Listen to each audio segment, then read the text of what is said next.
गृहीत मानसा आजगमुरन्योन्यम लक्ष्यतोद्यम सयत्र कांतो जवलोल कुंडला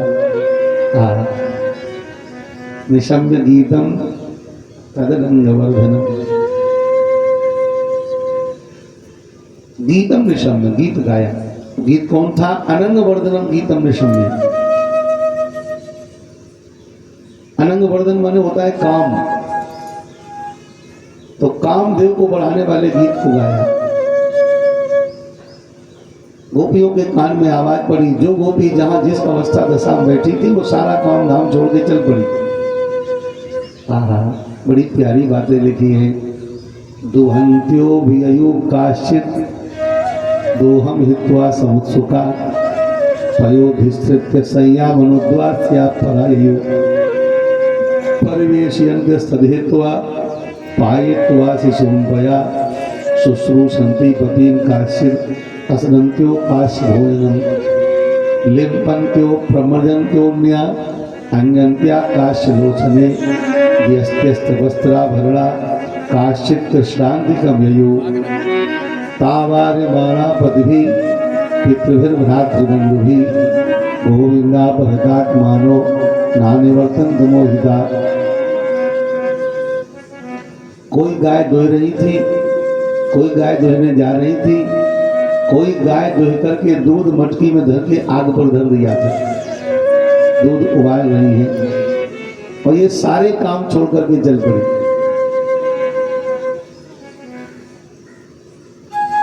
आप सब ध्यान दें कथा पर। कुछ ऐसे काम होते जो काम छोड़कर जाया जाता, जैसे आपका दूध रखा हो गैस पर, तो वहां से चले जाओगे 1-2 घंटे के लिए दूर, वही रसोई के आसपास ही चक्कर लगाएगी माता। कोई कहे कि जरा इधर, अरे बोले रुक जाओ, जरा दूध रखा है गैस पर, एक उबाल आ जाए, गैस बंद कर दे, फिर आ रहे। तो कुछ ऐसे काम होते हैं जिनको छोड़ के जाया नहीं जाता है। और ये गोपियां, चाहे वो दोहने जा रही हो, चाहे दोह रही हो, चाहे वो दूध गर्म हो रहा हो, सब छोड़ करके चल पड़ी। अश्नन्त्यो पाश भोजनम, भोजन अभी प्रारंभ नहीं किया है और किसी ने आवाज लगा दी तो 2 मिनट दे दो उसको। पर भोजन कोई कर रहा हो तो ना तो उसको बुलाना चाहिए, कोई बुलाए तो जाना भी नहीं चाहिए। भोजन और भजन छोड़ करके नहीं जाना चाहिए। भजन भी छोड़कर किसी से वार्ता मत करो, और भोजन को भी छोड़कर कहीं मत जाओ। पर यहाँ भोजन भी छोड़ दिया। आसनंत्यो पाश भोजनम, भोजन पूरा हुआ नहीं है, बीच में ही भोजन छोड़ करके चल पड़ी। प्रमर्जन्त्या अन्यन्त्या काश्यलोचने लिम्पन्त्या प्रमर्जन्त्योन्या अन्यन्त्या काश्यलोचने। कोई घर लीप रही थी, घर, और घर लीपते हुए कोई बुला दे तो कह दो कि भाई रुक जाओ थोड़ा, पोछा लगा रही हो, झाड़ू लगा रही हो, किसी ने आवाज दी, बोले बस 2 मिनट पूरा करके तब। और ये क्या किया? घर लीप रही थी। लीपना तो आप लोग जानती नहीं होगी, अब लीपना पड़ता ही नहीं है। और घर लीपने वाली को बुलाओ तो कितने जरूरी हो, कोई बहुत खास हो तो भी हाथ धो करके तब जाएगी। पर वो क्या कर रही है? ऐसे ही मिट्टी में, गोबर में लिपटे हाथ लेकर के चल पड़ी। ना हाथ धोना और लीपना तो बंद ही कर दिया। लिम्पन्त्या प्रमजन्तोन्या अंजन्त्या काश्यलोचने। संध्या का समय था तो कुछ गोपियां लोचने अंजन्त्या, आंख में काजल लगा रही थी। संध्या का समय था। समझ रहे कि नहीं समझ रहे? ऐसे करती जाओ, सब कथा तुम्हारे ऊपर चल रही। ऐसे कब काजल लगा रही थी? सवेरे? नहीं, शाम को। हम भूल गए थोड़ा। शाम को। शाम को क्यों लगा रही थी? सवेरे लगाना चाहिए, शाम को कहाँ जाना है? यही तो है ना आप लोगों का सोचना कि सजना तो तब है जब कहीं जाना है। यही गलत धारणा है। इसी कारण से हम लोग, हमारे यहाँ श्रृंगार सवेरे करने का विधान ही नहीं था, शाम को ही माताएं श्रृंगार करती थी। तो एक दिन हम इस बात पर एक शब्द बोला, ज्यादा बोलने का अभ्यास नहीं है हमारा, इसमें रुचि भी नहीं है, पर जो सिद्धांत है उसका संकेत बहुत जरूरी है। पहले सब माताएं शाम को श्रृंगार करती थी, क्योंकि उस श्रृंगार के देखने की केवल एक आंख है और वो आप पर सुरक्षित है। लोग कहते गोपियां पड़ी नहीं है, ये नहीं है, वो नहीं है, सब कैसी फालतू बातें करते। शाम के समय गोपी कोई काजल लगा ले, कोई कपड़े पहन, क्या लिखा है, अंजन्या का श्लोचने, आगे श्लोक में लिखा है व्यस्त्यस्त वस्त्राभरणा काश्चित कृष्णांतिका यू। कोई काजल लगा रही, कोई कपड़े पहन रही, कोई गहने पहन रही है, ये सब शाम को ही होता था। बातें तो बहुत है दिमाग में, पर कहने में हम कहेंगे ही नहीं, क्योंकि थोड़े में जानिए सयाने, जिन्हें समझना है वो थोड़े में समझ लेते हैं, और नहीं समझना है तो रात भर बताओ, दिन भर बताओ, कौन सुनेगा समझे। और जब बंसी की आवाज सुनाई पड़ी तो आंख में काजल लगा रही थी, एक आंख में लगा पाई तो बस वहीं हाथ रुक गया, तो एक ही आंख में काजल लेकर भगवान की ओर चल पड़ी, दूसरी में लगाया ही नहीं। एक महात्मा जी कथा करते थे, बड़ा विनोदी कथा, तो विनोद में कह रहे थे कि वो आंख वाला काजल होठों में लगा लिया और होठों वाला जो होता है वो आंखों में लगा लिया। अब आंखें लाल हो गई, होठ काले हो गए और भगवान की ओर जा रही। व्यस्त्यस्त वस्त्राभरणा, आभरणा वस्त्रा व्यस्ता, वस्त्र और आभूषण, कपड़े और गहने सब उल्टे पहन लिए, कहीं का कहीं पहने घूम रही, कान का नाक में, नाक का कान में, पाँव का हाथ में, हाथ का पाँव में, जो भी हो। अर्थ इसका यह है कि कुछ भी ठीक नहीं कर रही और सब कुछ ऐसा उल्टा करके अब मिट्टी के लिपटे हाथ भगवान की ओर चल पड़ी, एक आंख में काजल ठाकुर जी की ओर चल पड़ी, और एक एक सब घर से निकल गई। अब बंसी बज रही है, पता किसी को नहीं है कहां बज रही है, एक दूसरे से पूछ रही है, तो सबके मुंह से एक ही बात निकल रही है, कहां बजी किसी को मालूम नहीं। इन्हीं श्लोकों का हिंदी किया है विद्वानों ने। पहले के कवि लोग सटीक लिखते थे, आजकल के लिखने वालों को कुछ पता नहीं है, क्या लिखें, क्या भाव है, क्या प्रसंग, कोई मतलब नहीं।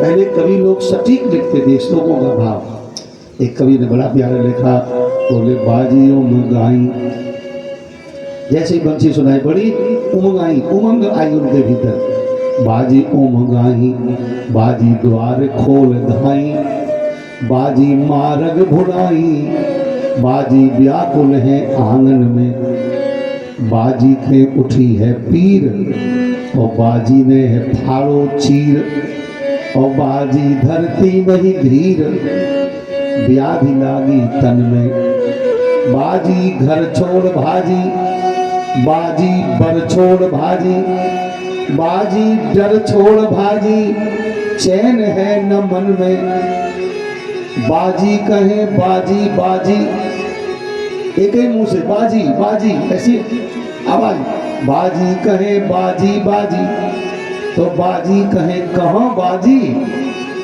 बाजी कहे बांसुरी, बाजी है वृंदावन में, वृंदावन में बांसुरी बजी, कहाँ बजी पता नहीं। बाजी कहे बाजी बाजी, बाजी कहे कहाँ बाजी, बाजी कहे बांसुरी, बाजी है वृंदावन में, कोई उठ दौड़ी। बंसी सुनी तो दौड़ पड़ी सब लोग ध्यान से सुनना। गजब की बात यह है कि अपने ही घर का दरवाजा भूल गई, दरवाजा इधर है वो भागी इधर। बाजियों में गाई, बाजी द्वार खोल धाई, बाजी मार्ग भुलाई, बाजी व्याकुल है आंगन में, बाजी के उठी है पीर, बाजी ने है फाड़ो चीर, बाजी धरती नहीं धीर, चैन है न मन में, बाजी घर छोड़ बाजी बाजी बर छोड़, पतियों को छोड़कर पुत्रों को छोड़कर, बाजी घर छोड़ बाजी बाजी बर छोड़ बाजी बाजी डर छोड़, किसी का भय नहीं, कोई भय नहीं, बाजी डर छोड़ बाजी व्याधि लागी तन में, बाजी कहे बाजी बाजी बाजी कहे कहाँ बाजी, कोई उठ दौड़ी। एक ही कवि के दोनों है कविता है, कोई उठ दौड़ी कोई भूल गई पौरी, पौरी माने घर के बाहर वाला जो कक्ष होता है उसे पहले पौरी बोलते थे, पौर, बुंदेलखंड भी बोलते हैं पौर, तो उसी से बाहर निकलने का रास्ता होता है। कोई उठ दौड़ी कोई भूल गई पौरी, और कोई बोरी भई कौरी भरी कदम के डार की। कदम का रंग और श्याम सुंदर का रंग एक जैसा है, कदम को देखकर लगा कन्हैया खड़े हैं, तो उन्हीं में जाकर के लिपट गई। बोरी भई कौरी भरी कदम के डार की, कोई खोले बाल कोई भूषण विसार, कोई तज श्रृंगार चली भूली सुध माल की, कोई धाई कुंजन में कोई गई कानन में, कोई गई घाटन में दशा थी बेहाल की। सारी ब्रज बाला कठपुतली से नाच रही, ये विशेष बात है, कैसी भारी दौड़ी घूम रही है। सारी ब्रज बाला कठपुतली से नाच रही, ऐसे आज बांसुरी बजी है नंद लाल की। सारी ब्रज बाला कठपुतली सी नाच रही, इस शब्द पर ध्यान देना है, कठपुतली सी नाच रही, इसका मतलब समझ गए।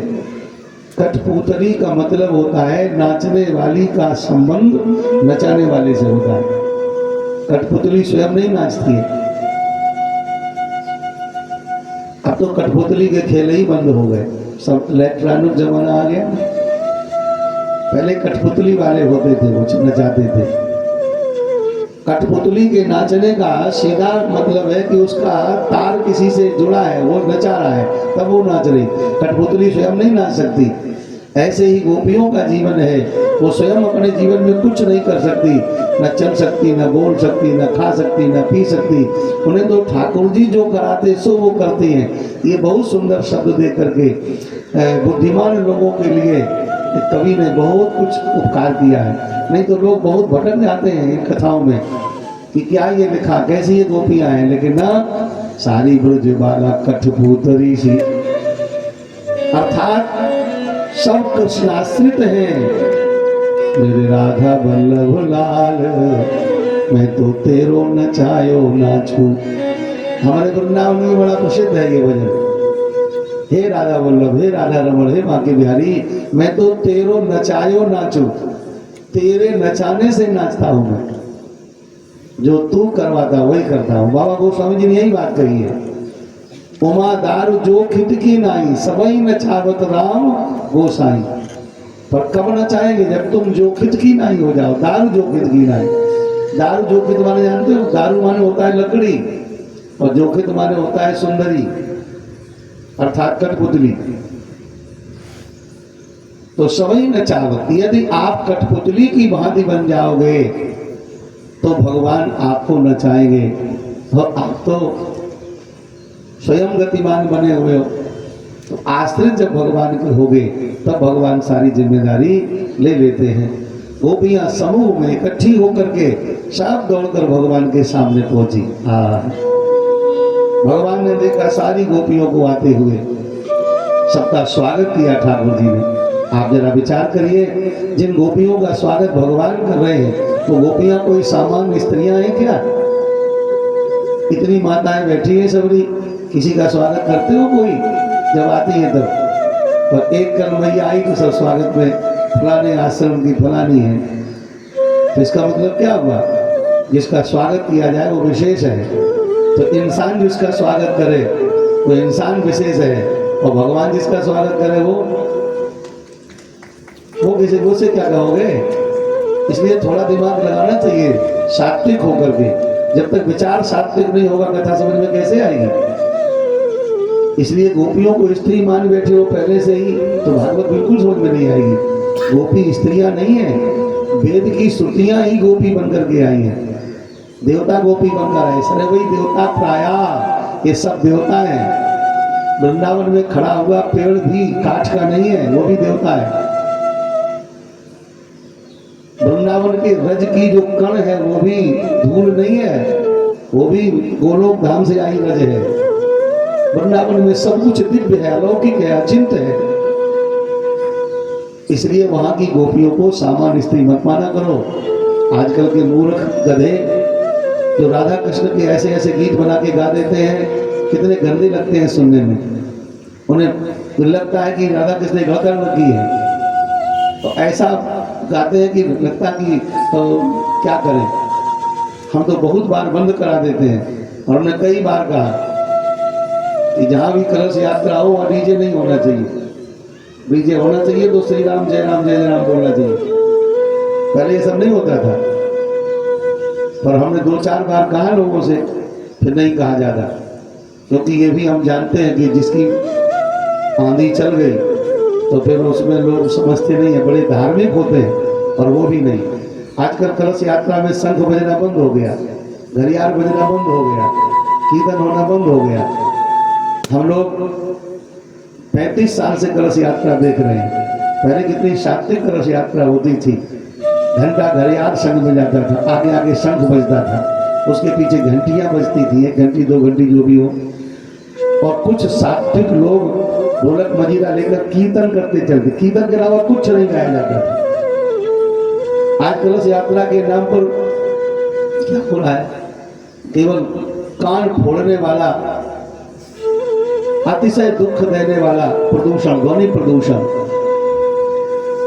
उस दिन भी कितनी बार हमने कहा बंद करा दो इसको, नहीं बंद हुआ है, पता है बंद होगा ही नहीं हो। समझदारों को ध्यान देना चाहिए।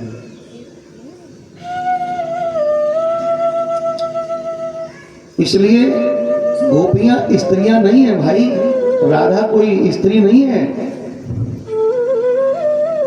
ये वेदों की ऋचाएं हैं। भगवान स्वागत करते हैं। इतना तो संस्कृत समझते हो, हम इतना धीमे धीमे पढ़ते हैं कि आप ध्यान से श्लोक सुनो तो बिल्कुल संस्कृत नहीं आएगी तो भी आपको अर्थ समझ में आ जाएगा। ध्यान एकाग्र रखा करो। जैसे ही गोपियों को आते देखा भगवान क्या बोले, भगवान बोले स्वागतम। अब ये हिंदी है कि नहीं है, स्वागत कर रहे